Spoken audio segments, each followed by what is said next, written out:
नमस्कार। एक और टिप्पणी के साथ मैं अतुल चौरसिया। 2 दिन बाद देश आज़ादी की 79वीं सालगिरह मनाएगा। आप सबको एडवांस में स्वतंत्रता दिवस की बहुत सारी बधाई। इस मौके पर न्यूज़ लॉन्ड्री का विशेष सब्सक्रिप्शन ऑफर जारी है। एक सब्सक्रिप्शन पर एक सब्सक्रिप्शन फ्री। तो इस ऑफर का फायदा उठाएं। आज़ादी के पर्व पर न्यूज़ लॉन्ड्री का सब्सक्रिप्शन अपने प्रियजनों को उपहार में दें। अब हम टिप्पणी की ओर चलते हैं। इन बहन जी को लगता है कि कुकुर झौंझौ करना और फैक्ट चेक करना एक ही बात है। जिस तरह ये हर रोज गपबाजियों को खबर बनाकर मुर्गा लड़ाती हैं, वैसे ही इन्होंने अपने चैनल पर बैठकर मतदाता सूची का फैक्ट चेक कर डाला और परिणाम भी वही निकला जो कि अमूमन इनकी हर कुकुर झौंझौ वाली डिबेट का निकलता है, यानी 0। ये देखिए, ये है इलेक्टोरल रोल इलेक्शन। ये मैं जा रही हूँ वोटर सर्च में, ठीक है दर्शकों, थोड़ा ध्यान से देखना। ये वोटर सर्च में जाएंगे आप तो यहाँ पर आएगा EPIC नंबर। ये किया मैंने search, no result found sir. Maharashtra में आदित्य श्रीवास्तव नहीं है, ही इज नॉट देयर। फिर क्या बताया था, वो पाए गए यूपी में, उत्तर प्रदेश उत्तर प्रदेश उत्तर प्रदेश। ये वापस में 76QJZ5, ठीक है। चलिए सर्च करते हैं, नो रिजल्ट फाउंड सर। यह पत्रकारिता इतिहास का पहला ऐसा फैक्ट चेक था जिसका नतीजा पहले से तय था। इसी नतीजे के लिए इन्होंने यह सारा खटकरम किया था। इसके लिए पहले तो रूबिका जी गलत साइट पर गई और फिर गलत तरीके से खोजबीन करके एक गलत निष्कर्ष दे दिया। मैं बस इतना ही कहना चाहता हूं कि फैक्ट चेक हर दिन आपके द्वारा प्रायोजित होने वाली मुर्गा फाइट जितना आसान नहीं है। सर सुनिए, बदतमीजी में नहीं, आप बदतमीजी कर रही हैं। आप बदतमीजी कर रही हैं। आप अपने सीट पर बैठिए। आप अपने सीट पर बैठिए। नहीं, आपसे रिक्वेस्ट है, आप सीट पर बैठिए। आप अपने सीट पर बैठिए। मैं डर नहीं रहा हूं। अब लगे हाथ इस फैक्ट को चेक करने की बेसिक टेक्निक्स भी जान लीजिए। आप इसे रूबिका बहन तक पहुंचा दीजिएगा। अव्वल तो रूबिका जी जिस साइट पर गई वहां जाना ही नहीं है। आपको electoralsearch.eci.gov.in पर कतई नहीं जाना है। आपको जाना है voters.eci.gov.in/download-e-roll।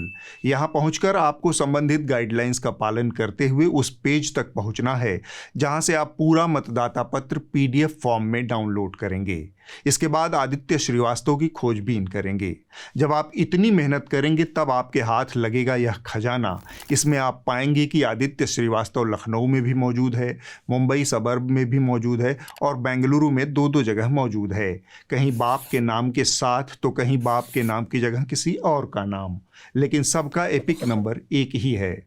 जाहिर है ये सब रूबिका जी को नहीं मिला। जो जानकारी राहुल गांधी ने 6 महीने तक सैकड़ों लोगों के साथ मिलकर खोजी है, उसे कुल 3 सेकंड में बहन जी ने साबित कर दिया कि not found, no result found sir. इस चाल चलन के बाद कोई शक रह जाता है कि इनकी और इनके जैसे एंकरों की विश्वसनीयता क्यों गटर में सांसें गिन रही है। दरअसल इस पूरे फजीते की शुरुआत राहुल गांधी ने की। उन्होंने एक प्रेस कॉन्फ्रेंस करके महाराष्ट्र कर्नाटक के चुनावों का कुछ आंकड़ा देश के सामने रखा। राहुल का आरोप है कि भाजपा चुनाव आयोग के साथ मिलकर वोटों की चोरी कर रही है। हमने 100% साबित कर दिया है कि इलेक्शन कमीशन और बीजेपी ने मिलकर आपसे कर्नाटका से लोकसभा चुराई है। महादेवापुरा में 6.5 लाख वोट हैं असेंबली में, और उसमें से 1,250,000 वोट चोरी किए गए। मतलब 6 में से 1 वोट इन्होंने चोरी किया है। राहुल गांधी ने अपनी प्रेस कॉन्फ्रेंस में बेंगलुरु की महादेवपुरा विधानसभा सीट को सैंपल के तौर पर पेश किया। उनके मुताबिक इस विधानसभा में कुल 1,250,000 वोटों की धांधली हुई। वोटों की यह चोरी 5 तरीकों से हुई। पहला, डुप्लीकेट वोटर, यानी एक ही व्यक्ति अलग अलग बूथों पर वोट डाल रहा है। महादेवपुरा सीट पर ऐसे 11,965 फर्जी वोटर पाए गए। ये देखिए, गुरकीरत सिंह डांग, इनका नाम बूथ नंबर 116, 124, 125 एंड 126 में 4 बार। ये देखिए, Gurkirat Singh Dang, father's name Ranbir Singh Dang, house number A413। Gurkirat Singh Dang, house A413, Purab manner. 4 बार आता है। दूसरा, फर्जी पता वाले 40,009 वोटर। ये वो वोटर थे जिनके घर के पते या तो जीरो थे या फिर ऐसे गलत एड्रेस थे जिनको खोजा नहीं जा सका, लेकिन ये वोट डाल रहे हैं। या तो एड्रेस है ही नहीं, या फिर address zero, house number zero, street number zero दिखाइए। हाउस नंबर जीरो देखिए, मुनियप्पा जी, मंजुला मुनियप्पा जी का हाउस नंबर जीरो। अच्छा ये देखिए, टेकराज सबकाता, इनका फादर का नाम DFOIGAIDF, हाउस नंबर जीरो में रहते हैं। हस्बैंड्स नेम इनका, नीचे जाइए, टिक्का कुमारी आचार्य, नेम YTDR, किसी ने ऐसे ही टाइप कर दिया है YTDR QPF। और जब हम इन एड्रेसेस को वेरीफाई करने जाते हैं तो कोई एड्रेस नहीं। तीसरी गड़बड़ी उन मतदाताओं की रही जो एक ही पते पर बड़ी संख्या में रजिस्टर हैं। ऐसे 10,452 वोटरों को खोजने का दावा राहुल गांधी ने किया। Bulk voters in single address, single bedroom का घर है, 80 वोटर रह रहे हैं उसमें, अलग अलग नाम, अलग अलग परिवार।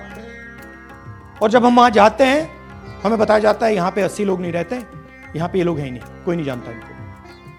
वोट चोरी का चौथा तरीका उन्होंने बताया ऐसे वोटर जो बिना फोटो या अवैध फोटो के साथ मतदाता सूची में मौजूद हैं। ऐसे 4,132 वोटरों की खोज राहुल गांधी की टीम ने की है। इनवैलिड फोटोग्राफ, यह बहुत बड़ा तरीका है। इसमें या तो इनकी फोटो है ही नहीं पोलिंग वोटर लिस्ट पे, या फिर इतनी छोटी है कि पहचानी नहीं जाती। देख लीजिए, ये देख लीजिए। पांचवी गड़बड़ी में वो वोटर आते हैं जिन्होंने फॉर्म 6 का नाजायज तरीके से इस्तेमाल किया है। ये फर्स्ट टाइम वोटर का फॉर्म है जो 18 से 22 साल की उम्र के होते हैं।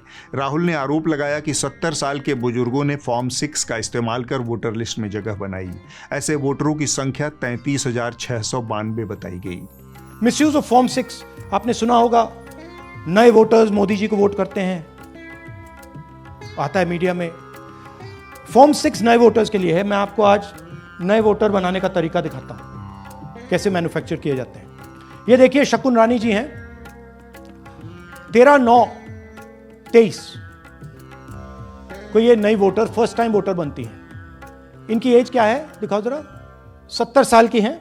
इस तरह से सिर्फ एक विधानसभा सीट पर 1,250 वोटों की गड़बड़ी का दावा किया गया। ये गंभीर आरोप थे। तथ्यों और आंकड़ों के जरिए राहुल गांधी ने काफी विस्तृत जानकारियां शेयर की थी।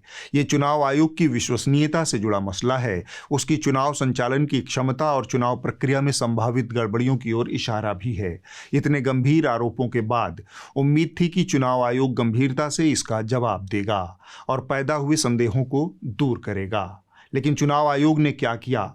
उसने राहुल गांधी के 5 आरोपों का जवाब 5 तरीकों से दिया। पहला तो उसने खुलेआम की गई प्रेस कॉन्फ्रेंस के जवाब में चोरी छिपे एक संदेश फैलाया। यह संदेश उसी चुनाव आयोग के अदृश्य सोर्स से आया है जिसका जिक्र मैंने पहले भी एक आध बार किया है। ECI सोर्सेज या तो रूल 20 सेक्शन 3 उपखंड बी के तहत साइन करके दें, या फिर भारत की जनता को गुमराह ना करें और चुनाव आयोग पर बेबुनियाद आरोप लगाना बंद करें। Why is he running away from signing the oath or declaration as per rules? यह व्हाट्सएप संदेश तमाम पत्रकारों को चुनाव आयोग के कथित सोर्स ने भेजा। आयोग की मंशा साफ थी, बिना माई बाप के व्हाट्सएप संदेश को जंगल के आग की तरह चारों तरफ फैला दो, इतना भंडोल कर दो कि सही और गलत का अंदाजा लगाना मुश्किल हो जाए। सरकार के दरबारी पत्रकारों ने यह काम बखूबी किया भी। राहुल गांधी ने कहा, मतदाता सूची में फर्जी लोग भरे हैं। चुनाव आयोग की तरफ से भाजपा के प्रवक्ता और मंत्री मैदान में उतर गए। इलेक्शन कमीशन, चुनाव आयोग, सुप्रीम कोर्ट, इनको बार बार अटैक करना, प्रहार करना ये सही नहीं है।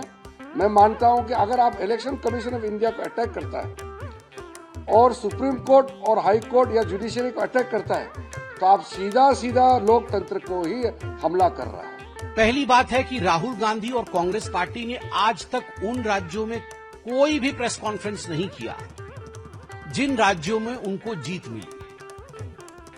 ये जो मीठा मीठा गपगप और कड़वा कड़वा थू थू, यह जो सिलेक्टिविटी है कि हम सिलेक्टिव आउटरीच दिखाएंगे, यह भी भारत की जनता देख रही है। और अमित मालवीय कहते हैं, अगर राहुल गांधी वाकई सुधार को लेकर गंभीर हैं, जैसा कि उनका दावा भी है, तो उन्हें बिना किसी हिचक के हलफनामे में मांगी गई जानकारी देनी चाहिए। आखिर वह इंदिरा गांधी के पोते हैं। आप जानते ही होंगे कि उन्हें अच्छी तरह पता होगा कि चुनाव आयोग के साथ पारदर्शी न होने का अंजाम क्या होता है। जो जवाब चुनाव आयोग को देना है वह भाजपा वाले क्यों दे रहे हैं, यह सब देखकर किसी को भी शक हो सकता है कि चुनाव आयोग भाजपा की तरफ झुका हुआ है। खैर, फिर राहुल गांधी ने कहा एक ही आदमी 4-4 जगह वोट डाल रहा है। चुनाव आयोग ने कहा यह सब भ्रम है। दिए गए बयान भ्रामक हैं। अगर श्री राहुल गांधी सच में मानते हैं कि वो जो कह रहे हैं वही सत्य है, तो उन्हें इलेक्टोरल रोल्स के पंजीकरण नियम 1960 के सेक्शन 20 के भाग 3 के उपखंड बी के तहत शपथ पत्र या घोषणा पत्र पर हस्ताक्षर करके आज शाम तक कर्नाटक के मुख्य निर्वाचन अधिकारी को जमा कर देना चाहिए, ताकि आवश्यक कार्यवाही शुरू की जा सके। और अगर श्री राहुल गांधी खुद अपनी बात पर ही विश्वास नहीं करते तो उन्हें बेतुके निष्कर्ष निकालना और भारत के नागरिकों को गुमराह करना बंद करना चाहिए। राहुल गांधी ने कहा एक ही पते पर 100 लोग रह रहे हैं। चुनाव आयोग की तरफ से दरबारी एंकराओं ने मैदान संभाल लिया। क्या एजेंडा सिर्फ यही है कि इलेक्शन कमीशन को बदनाम कर दो, नरेंद्र मोदी की लगातार जीत पर संदेह पैदा कर दो, देश की जनता को भ्रम में डाल दो, नियत पर सवाल खड़े कर दो? फर्जी वोटर जो आपको लग रहा है कि गलत है उनकी लिस्ट दे दें, चुनाव आयोग कार्रवाई कर देगा। एक तरह से मेरी नजर में ईसी ने राहुल गांधी जी का काम आसान कर दिया, पूरा फॉर्मेलिटी बना कर दे दिया ना। इस बार उन्हें सुप्रीम कोर्ट जाना चाहिए, ये सारे सबूत सुप्रीम कोर्ट में जाकर जमा करने चाहिए और सुप्रीम कोर्ट से कहना चाहिए कि वो इसकी जांच कर ले। लेकिन इस बार इतना गंभीर आरोप लगाकर Rahul Gandhi hit and run नहीं कर सकते कि आरोप लगाया और उसके बाद मुकर गए। तो ये चित भी मेरी पट भी मेरी कैसे चलेगा? पहले तो विपक्षी दल तय कर लें कि वो चुनाव आयोग से चाहते क्या हैं, क्योंकि विपक्ष जहां पर जीते वहां पर बल्ले बल्ले और जहां पर हारे वहां पर गलत तरीके से वोट डलवाया जा रहा है। राहुल गांधी ने कहा 70 साल के बुजुर्ग भी फर्स्ट टाइम वोटर बनकर वोट डाल रहे हैं। चुनाव आयोग ने कहा हलफनामा दो। मुख्य निर्वाचन अधिकारी हरियाणा, आपसे निवेदन है कि घोषणा पत्र पर हस्ताक्षर कर ऐसे मतदाताओं के नामों के साथ वापस भेजें ताकि आवश्यक कार्यवाही प्रारंभ की जा सके। मुख्य निर्वाचन अधिकारी महाराष्ट्र, आपसे निवेदन है कि घोषणा पत्र पर हस्ताक्षर कर ऐसे मतदाताओं के नामों के साथ वापस भेजें ताकि आवश्यक कार्यवाही प्रारंभ की जा सके। और मुख्य निर्वाचन अधिकारी कर्नाटक भी कहते हैं, आपसे निवेदन है कि घोषणा पत्र पर हस्ताक्षर कर ऐसे मतदाताओं के नामों के साथ वापस भेजें ताकि आवश्यक कार्यवाही प्रारंभ की जा सके। इसके बाद चुनाव आयोग ने एक ही रट लगा दी, राहुल गांधी हलफनामा दो। ये ऐसा है कि आपके घर में चोरी हो गई, आप थाने में एफआईआर दर्ज करवाने पहुंचे, वहां थानेदार बोले कि पहले हलफनामा दो फिर देखेंगे। इस सज्जन को क्या तकलीफ है भाई? चुनाव आयोग यही कर रहा है। हलफनामे की ऐसी रट लगी कि हुड़कचुल्लुओं के मुखिया को हलफनामे की दस्त लग गई। हिम्मत है तो दे दो हलफनामा, हिम्मत है तो दो हलफनामा, दो हलफनामा, दो हलफनामा। ये जुबानी एटम बम चलाने से कुछ नहीं होता है। हलफनामा साइन कीजिए, हलफनामा साइन कीजिए। पूछता है भारत, एफिडेविट साइन कीजिए। आपकी ओटीपी हलफनामा है, ओटीपी दीजिए, ओटीपी दीजिए, हलफनामा दीजिए, ओटीपी और साइंड हलफनामा दीजिए। इस हलफनामे का सच भी लगे हाथ जान लेते हैं। संविधान विशेषज्ञ पीडीटी आचार्य ने द हिंदू अखबार को बताया कि ये नियम यानी हलफनामा आज की स्थिति में लागू नहीं होता। ये नियम मतदाता सूची का ड्राफ्ट प्रकाशित होने के 30 दिन बाद तक ही लागू हो सकता है, जबकि इस मामले में लोकसभा का चुनाव 15 महीने पहले और विधानसभा चुनाव 8 महीने पहले हो चुका है। कांग्रेस पार्टी ने इस पूरे मामले की खुद जांच की है, इसलिए इन नियमों को आज के संदर्भ में लागू करना गलत है। सुप्रीम कोर्ट के सीनियर वकील कपिल सिब्बल ने इसे भद्दा मजाक बताया। सिब्बल ने कहा चुनाव आयोग ऐसे मामले पर हलफनामे की मांग कर रहा है जिस मामले में वह खुद कोई जांच नहीं कर सकता। यह अपने आप में एक मजाक है। आयोग लोगों के पास जाकर कहेगा कि उसने राहुल गांधी को हलफनामा दाखिल करने के लिए कहा है, लेकिन चुनाव आयोग लोगों को यह नहीं बताएगा कि इस नियम के तहत वह कोई कार्रवाई नहीं कर सकता। राहुल गांधी ने सिर्फ एक विधानसभा सीट पर 1 लाख से ज्यादा वोटों की गड़बड़ी का आरोप लगाया है। चुनाव आयोग कह रहा है कि हलफनामा दो। आयोग ये नहीं कह रहा कि हम जांच करेंगे, अगर गड़बड़ी हुई तो सही करेंगे, हम जिम्मेदार लोगों पर कार्रवाई करेंगे, हम चुनावी प्रक्रिया को और सटीक और पारदर्शी बनाएंगे। चुनाव आयोग ये सब नहीं कह रहा, वो ठोस आंकड़ों के रूप में लगे आरोपों का जवाब तकनीकी हथकंडों से दे रहा है। यह इकलौती चीज नहीं है जो चुनाव आयोग की विश्वसनीयता को दलदल में धकेल रही है। न्यूज लॉन्ड्री की यह रिपोर्ट पढ़िए जो भारी भरकम स्पेशल इंटेंसिव रिवीजन बिहार में चुनाव आयोग ने करवाया, उसके बाद जो नई मतदाता सूची जारी की, हमारी रिपोर्टर सुमेधा मित्तल ने उसका विश्लेषण किया है। इसके मुताबिक तकरीबन 3 लाख मतदाता ऐसे हैं जिनके घरों के पते शून्य हैं। चुनाव आयोग के अधिकारी कहते हैं इस तरह की गड़बड़ियां हो जाती हैं, हम उसे सही कर लेंगे। ये हालत है करोड़ों रुपए फूंक कर करवाए जा रहे स्पेशल इंटेंसिव रिवीजन की। जो काम मतदाता सूची को दुरुस्त करने के दावे के साथ शुरू किया गया था, उसमें पहली ही नज़र में गड़बड़ियां नजर आ रही हैं। लेकिन हुड़कचुल्लुओं की माने तो SIR ही सारी समस्या का इलाज है।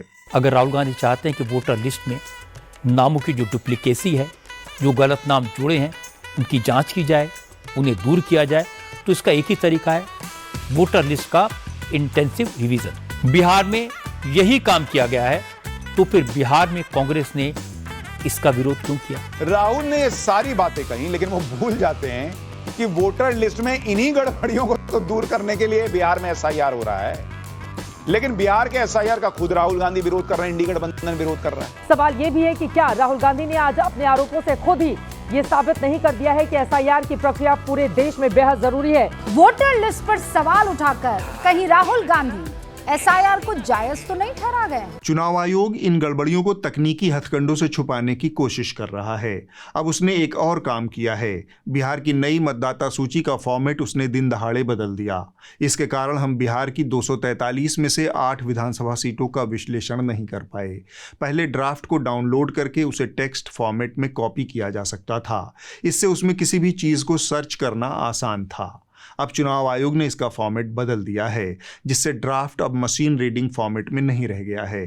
अगर सब कुछ साफ सुथरा है तो फिर आयोग को इस तरह के हथकंडे अपनाने की ज़रूरत क्यों पड़ रही है? सवाल बहुत से हैं, जवाब की उम्मीद में पूरा देश है। अब हम आगे बढ़ते हैं। उत्तराखंड के उत्तरकाशी जिले में एक बार फिर से प्राकृतिक आपदा आई है। हर्षिल इलाके का एक गांव धराली इस आपदा में तहस नहस हो चुका है। यह आपदा 5 अगस्त को आई थी। 11 अगस्त यानी 6 दिन बाद तक किसी भी मीडिया ने देश को यह नहीं बताया कि एक पूरा गांव ध्वस्त हो गया है। वहां पर कितने लोगों की मौत हुई है, कितने लोग घायल हुए हैं, घायलों को किस अस्पताल में भर्ती किया गया। धराली पहुंचने का रास्ता अभी भी चालू नहीं हो सका है। मीडिया को धराली पहुंचने में तमाम दिक्कतें हैं। जो जाना चाहे वो पहाड़ों का दुर्गम और पथरीला रास्ता बाढ़ और बारिश से जूझते हुए पैदल जा सकते हैं। यह स्थिति है आज धराली की। यह सब मैंने आपको इसलिए बताया क्योंकि मैं आपको थोड़ा सा पीछे ले जाना चाहता हूँ। साल 2013 में इसी इलाके में केदारनाथ आपदा आई थी। वह आपदा धराली के मुकाबले कई गुना ज़्यादा बड़ी थी। हज़ारों लोगों की मौत हुई थी, गांव के गांव खत्म हो गए थे। लेकिन तब देश के पास उस आपदा की खबर थी। मीडिया उस घटना की पल पल की खबर दिखा रहा था। आज धराली को मीडिया दूसरे दिन ही भूल गया है। 2013 में केदारनाथ आपदा के वक्त द टाइम्स ऑफ इंडिया के पहले पन्ने पर एक खबर छपी थी। इसका शीर्षक था मोदी इन रेनबो एक्ट सेव्स 15,000। इस रिपोर्ट के पहले पैराग्राफ में टाइम्स ऑफ इंडिया के एक संपादक ने बताया था कि कैसे गुजरात के तत्कालीन मुख्यमंत्री नरेंद्र मोदी ने उत्तराखंड में आई आपदा के बीच फंसे लोगों में से 15,000 गुजरातियों को चुन चुन कर सुरक्षित वापस निकाल लिया था। इसके लिए 4 बोइंग विमान, 25 बसें और 80 टोयोटा कंपनी के इनोवा वाहनों की मदद ली गई थी। बाद में यह खबर PR की बदमाशी साबित हुई और उसी टाइम्स ऑफ इंडिया ने अपनी ही खबर को फर्जी करार देते हुए मोदी के बचाव कार्यों का भांडा फोड़ा था। वाह क्या सीन है। आज वही मोदी जी केंद्र में प्रधानमंत्री हैं, उत्तराखंड में उन्हीं की पार्टी की सरकार है, लेकिन धराली की कोई खबर नहीं है। देश के बाकी हिस्सों से यह कटा हुआ है। सारा ध्यान मीडिया को रोकने और खबरों को दबाने पर है। जो मीडिया 2013 में वॉल टू वॉल कवरेज कर रहा था, उसका ज़्यादातर हिस्सा दरबारी बन चुका है। वह धराली को याद भी नहीं करना चाहता, पर हमारी टीम उत्तराखंड में डटी हुई है। वह जैसे तैसे धराली तक पहुँचने में सफल रही है। हम आप तक धराली की वास्तविक हालत की जानकारी पहुंचाएंगे। फिलहाल उत्तरकाशी से हृदय जोशी और आशीष आनंद की अब तक की कवरेज को आप देख सकते हैं। धराली तक पहुंचने के पूरे रास्ते की सड़कें बही हुई हैं और हमें कभी पहाड़ों को पार करके चढ़ उतर कर और कभी ऐसे ही सड़क मार्ग से, टूटे फूटे सड़क मार्ग से चलते हुए यहाँ तक आना पड़ा है। जगह जगह हमने सिर्फ तबाही देखी है। ये पीछे जो पुल आपको दिखाई दे रहा है, ये पैदल मार्ग हुआ करता था। कभी जो गाय बकरी चराने वाले गांव के लोग इधर से उधर जाया करते होंगे इस पुल से। लोहे का ये पुल देखिए, इसका क्या हाल हो गया है। इससे समझा जा सकता है कि जब ये भागीरथी नदी आई यहाँ से तो कितना प्रवाह और कितना मलबा लेकर आई होगी खीरगंगा की बाढ़ के कारण, और इस पूरे पुल को उसने तोड़ डाला। ये सारी कवरेज न्यूज़ लॉन्ड्री में आप जैसे कुछ सब्सक्राइबर्स की मदद से संभव हो पाई है, क्योंकि न्यूज़ लॉन्ड्री किसी भी तरह का विज्ञापन नहीं लेता। इस तरह की कवरेज जारी रखने के लिए हमें आपके सब्सक्रिप्शन की ज़रूरत है। कायदे से केदारनाथ की भीषण आपदा सरकारों की आंख खोलने का जरिया बननी चाहिए थी, लेकिन विकास के नाम पर दिखाए गए सब्ज बाग ने पहाड़ों और खासकर उत्तराखंड की बर्बादी को नए पंख लगा दिए। हिमालयी इलाके में जहां संवेदनशील पर्यावरण और भुरभुरी ज़मीनें हैं, वहां पर 4 धाम यात्रा के नाम पर 4 लेन सड़कें बनाई गई। पहाड़ों को सीधा लंबवत काट काट कर रास्ता चौड़ा किया गया। मलबा दूसरी तरफ की खाइयों में भर दिया गया। यह कारनामा पहाड़ों के लिए तबाही और विध्वंस का सटीक फॉर्मूला है। इसे एक ग्राफिक से समझिए। पहले इन पहाड़ी इलाकों में पतली सड़कें थी। पहाड़ों के ढलान से बारिश का बहता हुआ पानी आता था, फिर कम चौड़ी सड़क पर आकर उस पानी की रफ्तार थोड़ा कम हो जाती थी। इसके बाद वो आगे वाले पहाड़ की ढलान पर चला जाता था। इस तरह से बारिश के पानी के कटाव की गति कम हो जाती है। फिर मोदी जी उत्तराखंड में 4 लेन 4 धाम यात्रा का प्रोजेक्ट लेकर आ गए। उनकी कोशिश थी कि विकास का जो चनाजोर वो पूरे देश में बांट रहे थे, कहीं उत्तराखंड उससे अछूता न रह जाए। तो इस 4 लेन सड़क के लिए पुरानी पतली वाली सड़क को चौड़ा करना था। उसके लिए पहाड़ को लंबवत काटा गया, सड़क चौड़ी हो गई। जो मलबा पैदा हुआ उसे सामने वाली खाई में भर दिया गया। विकास के इस कारनामे से पहाड़ों में एक अनदेखा भूगोल पैदा हो गया। सड़क के ठीक किनारे पर सैकड़ों फीट ऊंचा सीधा खड़ा पहाड़। अब पहाड़ों में जो पानी बरसता है वह पहाड़ों की ढलान पर धीरे धीरे सरकते हुए सड़क तक नहीं आता, बल्कि वह किसी झरने के रूप में हरहरा कर गिरता है। लिहाजा हर दिन 4 धाम यात्रा के 4 लेन मार्ग पर पत्थर गिरने, सड़क कटने की घटनाएं होती रहती हैं। यकीन न हो तो एक दिन आप इस 4 लेन मार्ग पर हो आए, दसियों जगह आपको इस तरह के दृश्य दिखेंगे। दूसरी तबाही उस मलबे से पैदा हुई जो पहाड़ों को काटकर सामने वाली खाई में भर दिया गया था। 2 पहाड़ों के बीच की बनावट बरसाती पानी के निकलने के प्राकृतिक रास्ते थे। इनमें जब पहाड़ का मलबा भरा तो जगह जगह उस रास्ते को रोका। इससे जगह जगह पानी के अप्राकृतिक भंडारण का खतरा पैदा हुआ। यह पानी फिर जहां तहां भूस्खलन और तेज बहाव के रूप में आपदा का कारण बनता है। पहाड़ों में बुनियादी ढांचे का विकास जरूरी है, लेकिन उसका पैमाना क्या होना चाहिए, उसे किस रफ्तार से अंजाम देना है? क्या यह पहाड़ों के पारिस्थितिकी संतुलन को खतरे में डालकर होना चाहिए? आजकल यही हो रहा है।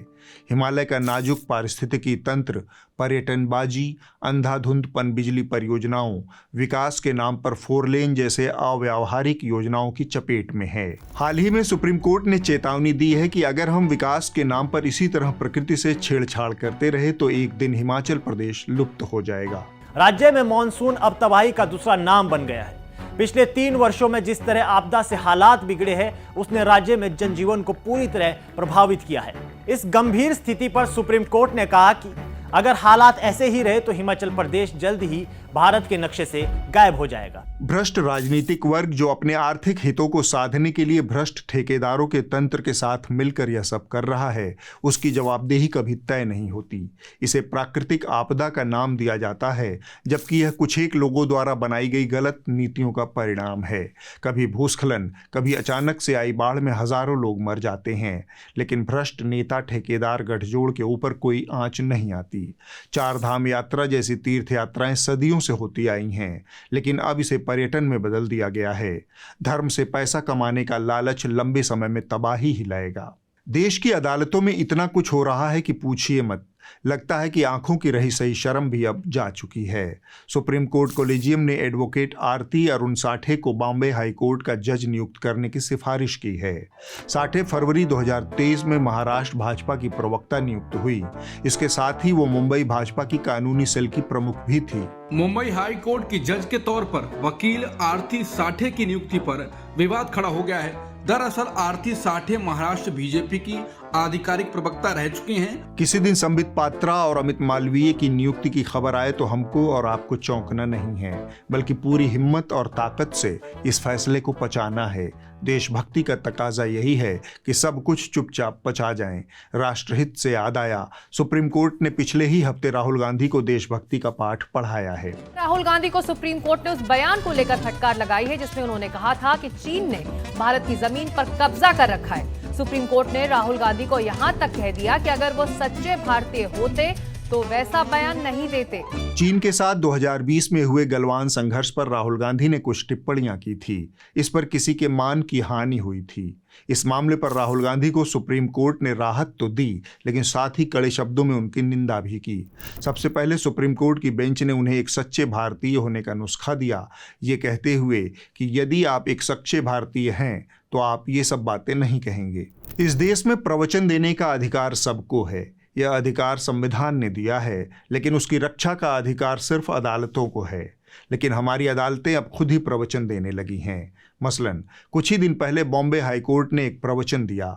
सीपीएम और सीपीआई ने गजा के लोगों के साथ एकजुटता दिखाने के लिए आज़ाद मैदान में एक रैली आयोजित करने की मांग की थी। मुंबई पुलिस ने अनुमति नहीं दी, उल्टे वामपंथी दलों की देशभक्ति पर सवाल उठा दिया। वामपंथी दल अनुमति के लिए बॉम्बे हाईकोर्ट पहुंचे। अदालत ने देश की चिंता छोड़ विदेशी मामलों में टांग अड़ाने के लिए वामपंथी दलों की आलोचना कर डाली। अदालत ने कहा, आप गजा और फिलिस्तीन के मुद्दों को देख रहे हैं, पहले अपने देश को देखें। 17 जून को All India Peace and Solidarity Foundation AIPSF Gaza के समर्थन में प्रदर्शन करने की इजाजत चाहती थी। मुंबई के आजाद मैदान में प्रदर्शन करने की तैयारी भी थी। इसके लिए बाकायदा पुलिस को आवेदन दिया गया, लेकिन पुलिस ने इसे खारिज कर दिया। तो वामपंथी पार्टी माकपा इस फैसले के खिलाफ बॉम्बे हाईकोर्ट पहुंची। CPIM की याचिका खारिज करते हुए उन्होंने कहा कि अपने देश को देख लीजिए, पहले देशभक्त बनिए। इसे तो हम देशभक्ति नहीं कह सकते। अपने देश के मुद्दों के बारे में बात कीजिए। सुप्रीम कोर्ट राहुल गांधी को देशभक्ति सिखाएगा तो हाईकोर्ट वाले वामपंथियों को तो सिखा ही सकते हैं। बराबर है। Everything okay? हैप्पी? अब हम थोड़ा गंभीर बात कर लेते हैं। भारतीयता को परिभाषित करना, देशभक्ति का प्रमाण पत्र बांटना या फिर विपक्षी नेताओं को जिम्मेदारी और राजनीतिक दलों को प्राथमिकता का प्रवचन देना अदालतों का काम नहीं होना चाहिए। आज देश में सियासी बंटवारे और ध्रुवीकरण का माहौल है। यहाँ आए दिन अभिव्यक्ति की आज़ादी का हक हासिल करने के लिए लोगों को अदालतों और संवैधानिक नुस्खों की जरूरत पड़ रही है। असहमति रखने वालों को राष्ट्र विरोधी जैसे शब्दों से सम्मानित किया जाता है। ऐसे माहौल में अदालत की ये टिप्पणियां गैर जरूरी और निराशाजनक हैं। कौन सच्चा भारतीय है, कौन नहीं है, सरकार से सवाल पूछना सही है या नहीं है, इस पर अदालत की टिप्पणी से नागरिकों की आजादियों का दायरा संकुचित होता है। खासकर जब आप आजादी का उत्सव मनाने जा रहे हैं, तब यह जानना जरूरी है कि भारत की ताकत उसकी संवैधानिकता में निहित है। यह विरोधाभासों और सह अस्तित्व की परस्पर एक साथ चलने वाली धारा का देश है। न तो हमारी राष्ट्रीयता को व्यक्त करने का कोई इकलौता मुहावरा है, न ही राष्ट्रहित की कोई इकलौती परिभाषा है। सच्चे और देशभक्त भारतीय के आचरण को परिभाषित या रेखांकित करने का कोई भी प्रयास एक खतरनाक मिसाल कायम कर सकता है। अभी अदालतों को अपने ही घरौदे में बहुत सारे मामलों का निपटारा और सुधार करना बाकी है। मसलन इलाहाबाद हाईकोर्ट के 13 न्यायाधीशों ने सुप्रीम कोर्ट के एक फैसले के खिलाफ पत्र लिख दिया है। सुप्रीम कोर्ट के जस्टिस JB पारदीवाला और R महादेवन की बेंच ने इलाहाबाद हाईकोर्ट के मुख्य न्यायाधीश से आग्रह किया था कि वो जस्टिस प्रशांत कुमार को उनकी सेवानिवृत्ति तक आपराधिक केसों की सुनवाई से हटा दें। साथ ही उन्हें उच्च न्यायालय के एक अनुभवी वरिष्ठ न्यायाधीश के साथ ही बेंच में जगह दी जाए। 4 अगस्त को जस्टिस JB पारदीवाला और जस्टिस R महादेवन की बेंच जो थी, उसने इलाहाबाद हाईकोर्ट के एक फैसले के खिलाफ जो अपील थी उस पर एक फैसला दिया था, एक आदेश जारी किया था। चीफ जस्टिस जो हैं इलाहाबाद हाईकोर्ट के, उनको डायरेक्शन भी दे दिया था कि जो जस्टिस प्रशांत कुमार हैं उनको किसी भी केस क्रिमिनल केस उनको ना सौंपे जाएं सेवानिवृत्ति तक, और इसके अलावा उनको एक सीनियर जज की डिवीजन बेंच में बैठाया जाए। अब सुप्रीम कोर्ट ने अपनी उस टिप्पणी को हटा लिया है। कोर्ट का कहना है कि उसका इरादा जस्टिस प्रशांत को शर्मिंदा करना या उन पर आरोप लगाना नहीं था। एक तरफ ये मामला है, दूसरी तरफ कोलिजियम द्वारा सत्ताधारी दल के एक सक्रिय सदस्य को जज के तौर पर संस्तुति करना है। इतने सारे विरोधाभासों के बीच सबकी देशभक्ति का बोझ भी अगर अदालतें ही उठाएंगी तो बड़ा नुकसान हो जाएगा। अंततः देश के हाई कोर्ट और सुप्रीम कोर्ट ही वो सबसे विश्वसनीय संस्थाएं हैं जिन पर इस देश के आम लोगों का सबसे ज़्यादा भरोसा है। उसे बनाए रखना हमारे साथ अदालतों की भी जिम्मेदारी है। अब आप इस हफ्ते की रिपोर्ट देख लीजिए। जो कही जा रही थी बातें कि अंदर में भी सोशल डिस्टेंसिंग। इस हफ्ते की रिपोर्ट बारामासा नामक यूट्यूब चैनल से है जो उत्तराखंड से संचालित होता है। इसे आप तक पहुंचाया है राहुल कोटियाल ने। उत्तराखंड के धराली में आई आपदा के 4 दिन बाद भी जब स्थानीय लोगों का अपने परिजनों से संपर्क नहीं हो पाया, तब उनके सब्र का बांध टूटना लाजमी था। जानिए इस रिपोर्ट में धराली के लोगों की आप बीती। 4 दिन हो गए, कोई संपर्क नहीं हो पा रहा है उनसे। भैया संपर्क कुछ नहीं हो। अभी थोड़ी देर बाद पहले भैया से, बड़े भैया से बात हुई थी, मतलब वो बिल्कुल होश में नहीं थे भैया। मतलब उन समझ सकते हो, छोटा भाई मिसिंग है भैया, है नहीं है, कुछ पता नहीं भैया। अभी कितने मिसिंग है, कुछ ही नहीं है। आज कोई वहाँ न्यूज़ रिपोर्टर गया है तो मैंने भैया देखा नहीं, भाभी लोग कह रहे हैं, वो लोग कह रहे हैं कि यहाँ पानी तो हमारे नेचुरली है, पर वहाँ एक बोतल तक नहीं पहुँची। फिर जो ये आपदाएं कुछ भी जा रही है, कहाँ जा रही है। अगले हफ्ते होगी एक और टिप्पणी। नमस्कार एंड हैप्पी इंडिपेंडेंस डे।